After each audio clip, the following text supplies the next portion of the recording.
Hi, this is Henry Cobb once again with a weekly of the Fantasy Trip exercise in how to resolve various types of combat. In this particular case, we're going to be taking a more experienced group of adventurers in. So a standard goblin witch, but this time she's got some experience, some nice gear. As usual, all the character sheets are linked in the description below. So go ahead and download and look them over. And then she has an apprentice with her, who again is a fairly experienced character. And in fact, has a higher attribute total, but less gear. And then she has two human swordsmen. They're along for the ride, and again, these are reasonably experienced characters with reasonable gear. Barbara and Pablo. Note that they take different routes to how they're doing things. And they're going through and they're investigating a village in which all the villagers have disappeared. And there's been signs of struggle, and they're looking around, and they come to a well in the center of the village, and out from the middle of the well pops an octopus guard. And he currently has his sword and shield ready with the crossbow on his back. So now it becomes turn one. He pops. The situation is he pops out at close range, and then turn one we roll for initiative, and the octopus is purple. And the octopus has initiative. Let's see, does he want to move first or have the humans move first? Well, he's kind of stuck being engaged to two fighters. You see there's a swordsman and a fencer, and the wizards are in the back row. So he's going to ask the humans to move first. And the humans try a general flanking maneuver. Note that the octopus has his side hex to the well, and has no rear hexes, so he's in an optimal state. And otherwise, the humans are going to stay in the same place. I'm running things entirely by the rulebook as written, so the octopus is unable to shift onto either human because it lacks the movement advantage. The humans don't have their backs against the walls, etc. So it goes to action. All right. The humans have got, the human apprentice has got an adjusted dex 15, but the octopus won the initiative, so he gets to go first. And, and the humans declared their actions, which was generally to attack from the sides, and various spellcasting from the back row. So the octopus is going to take his great sword and do a sweeping blow through all 5 of his front hexes, which includes which only 2 of them are occupied. And since the humans are trusting in their stone flesh rings, etc., so they're not in very high defensive capabilities here up front. All right, so now that means he's at a dex 11 for the sweeping blow. And then, let's see, there's a -2 dex to hit the fencer. So, because that is a master fencer.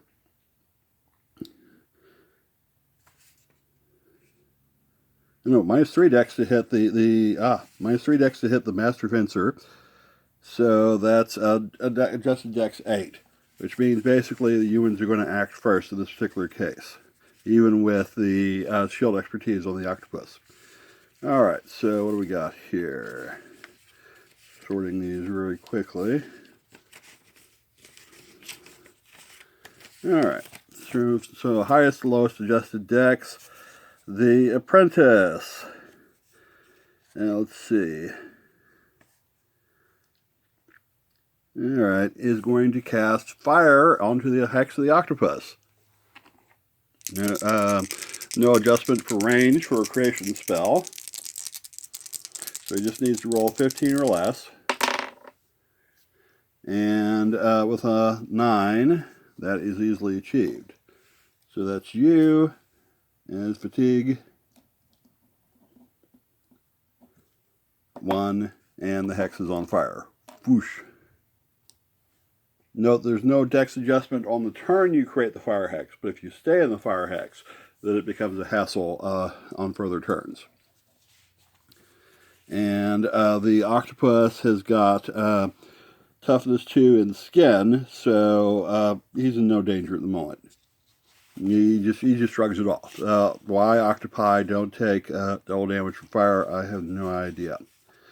Alright, now Barbara's the next one. Well, alright, the Goblin Witch acts first because she doesn't have the adjustment for that shield. And what she's going to do is she's going to use her Occult Zap with Staff 5 from a dagger in hand. That's dagger in hand. Is it not obvious? Alright, and that's adjusted dex. Well, it's 17 to hit, and that's 1 fatigue. For the attempt, and does it hit?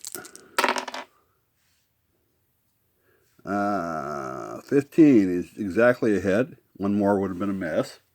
And that's 1 die plus 2 damage, of which the octopus has no occult defenses, so that's all directly on him. Ooh, only 3 points.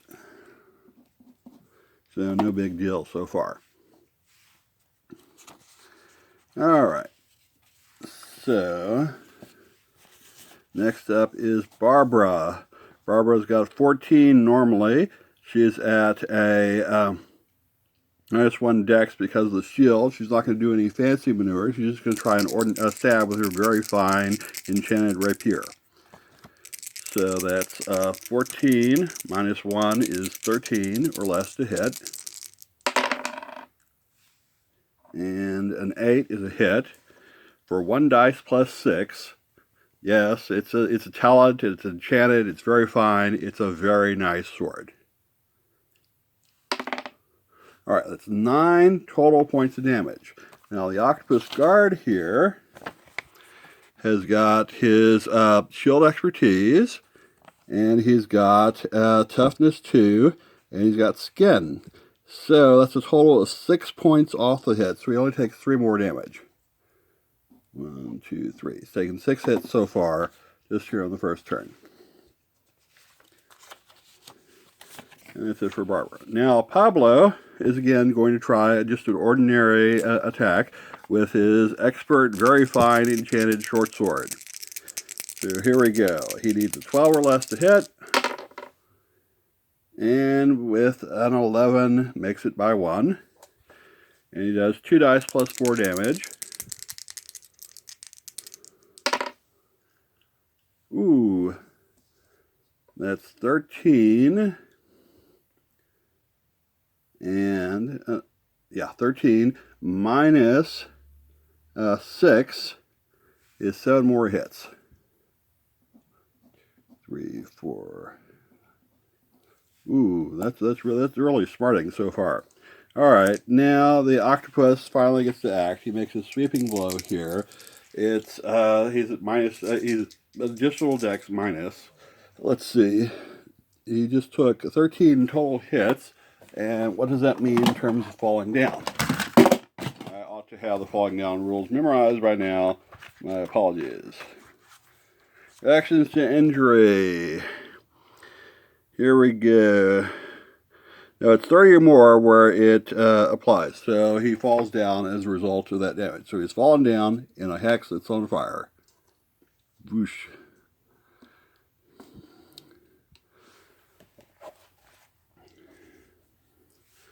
Alright. So, and that wipes out his turn.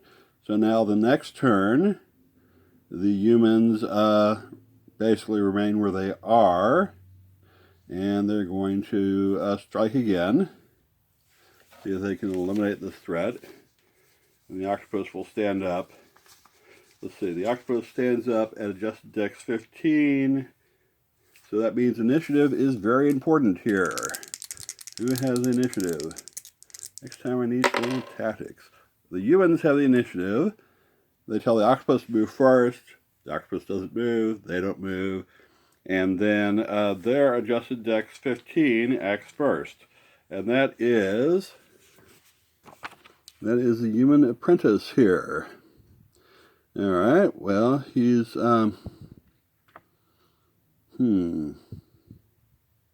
he's got the hex on fire, and there's not much more he can do there. So he's going to try an illusion of a gargoyle. All right, 11, that definitely does that.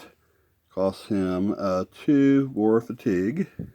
He does not have any sort of power stone. Oh yeah, Q has been casting out a power stone because Q has a 6-point power stone. Very nice indeed. Alright, so we get an illusion of a gargoyle here.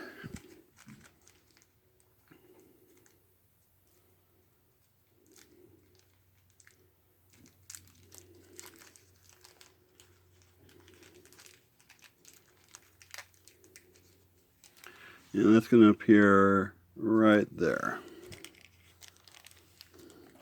Alright, now the octopus has his, wait a second, we're still at adjusted dex 15, and nope, no one else is that. So the octopus stands up at this point, and is on his, wait a second, he's at 13 because he's on fire, even though it's not causing him any damage. So that means we can go on here, and Q can try her occult zap at 17 or less, actually 15 or less because of the auto miss. And that's a hit for 1 dice plus 2. Armor and toughness have no effect on this. So that's another 6 hits. 1, 2, 3, 4, 5, 6. 19 out of 20 whole damage. The octopus is definitely feeling it at that point. He's got weakness on top of his other problems, which means that we can continue to move forwards here with the humans. So Barbara is going to do just an ordinary strike with her rapier on the downed octopus. Stab, stab, stab. Apparently, stabbing into a fire hex is no particular hazard. Ooh, a 17 is a drop weapon.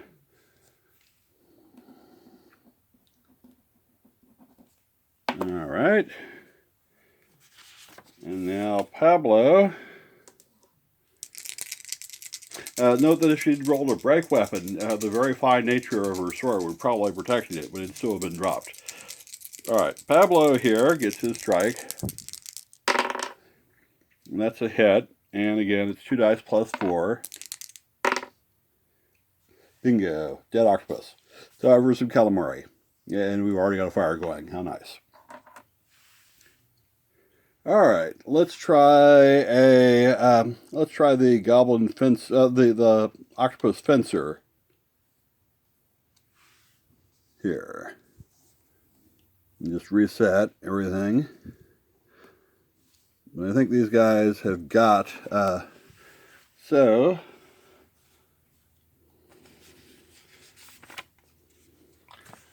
the octopus fencer, adjust my well here, is got a higher dex than normal, but a lower strength, and he's wielding 3 sabers. I wonder what a 3-saber parry looks like. Alright, well he pops up there, and he's going to do a parry with 1 saber, and attack with the other 2. And let's see. Which of the, oh yeah, initiative first.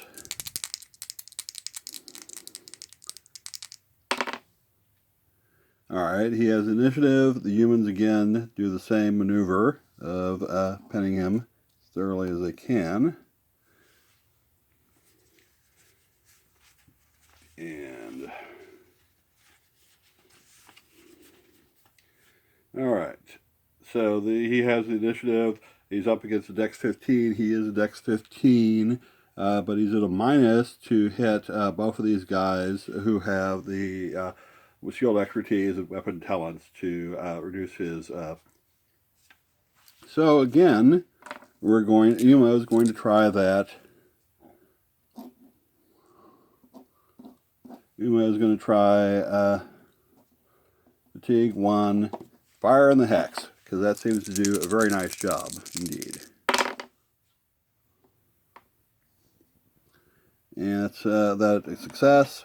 The hex is on fire. The dex adjustment will apply next turn.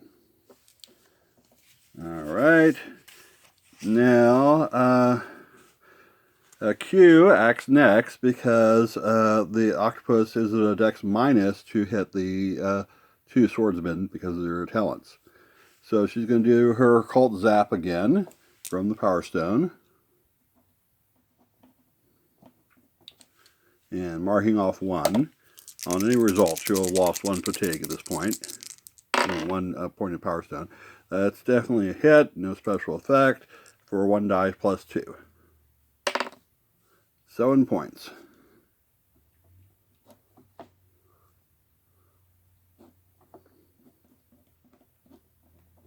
Alright. And now, the next one up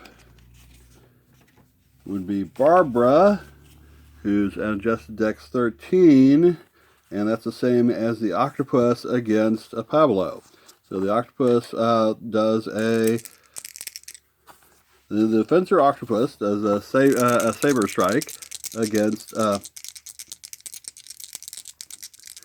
Pablo.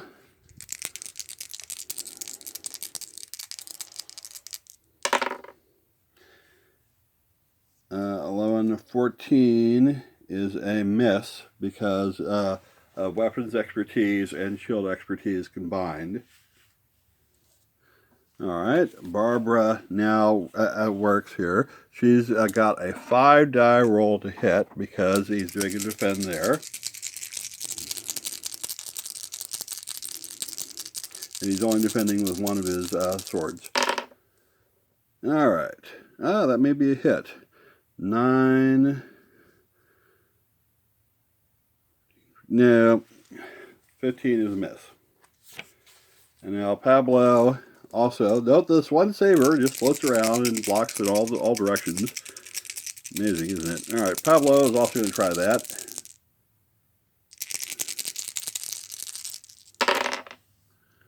And that's clearly a miss.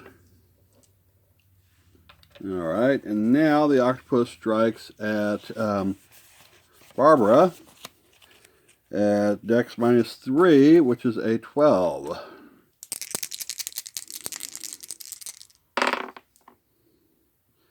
And that's exactly a hit.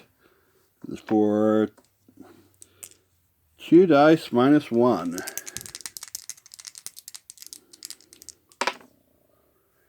4 points, and Barbara's got stone flesh and enchanted armor and enchanted shield, so that just completely bounces off. Alright, next turn. Who has initiative?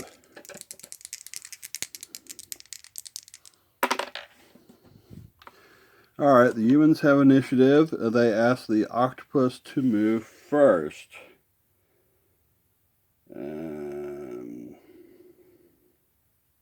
By my reading of the rules as written is that he's stuck in place in the fire and can't, unless he uses a disengage option, you can't slither off elsewhere.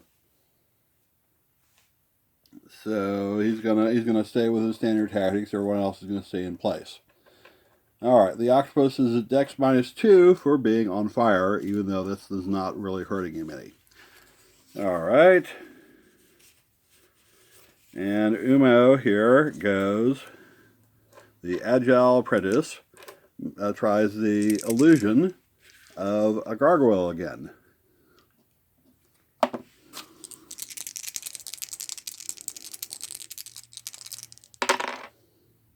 And that works. Illusionary gargoyle, right there. The octopus reassigns the arm that was going to do a saber strike on Barbara, who's a tough target, and instead does a disbelieve at this point. Ah, you should have told me it was an illusion, you fool. And the disbelief fails. Yeah, it looks like a pretty believable illusion to me. Alright. Now, Q here, again, does the occult strike.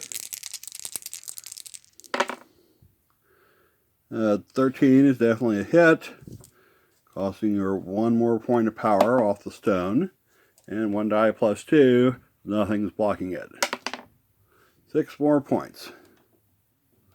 2, 3, 4. Ooh, more than half, well, about halfway dead. Almost. Alright. Barbara has the... Yeah, Barbara definitely has the advantage over a octopus who's on fire. But he's defending, so she needs to roll 5 dice to hit.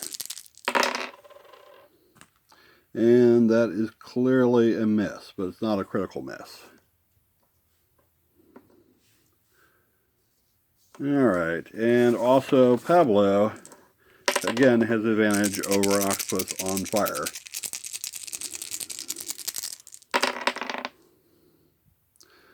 $12, $13, $14, $15, nope.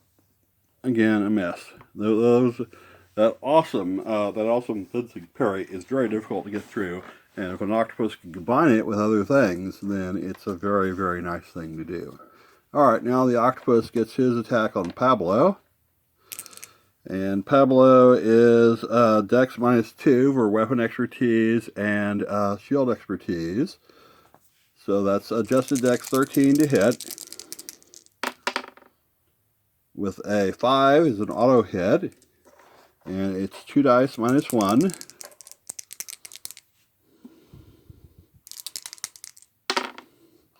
Six points.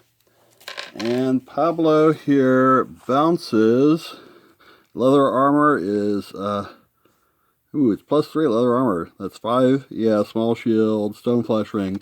Yeah, that entirely bounces off. Being able to stack the stone flesh ring at such an incredibly cheap price with armor makes the octopus pretty much doomed at this point. I don't see how the octopus wins under the classic rules. I'll come back next week with my own revisions and see if we get a better result. And I'll see you then.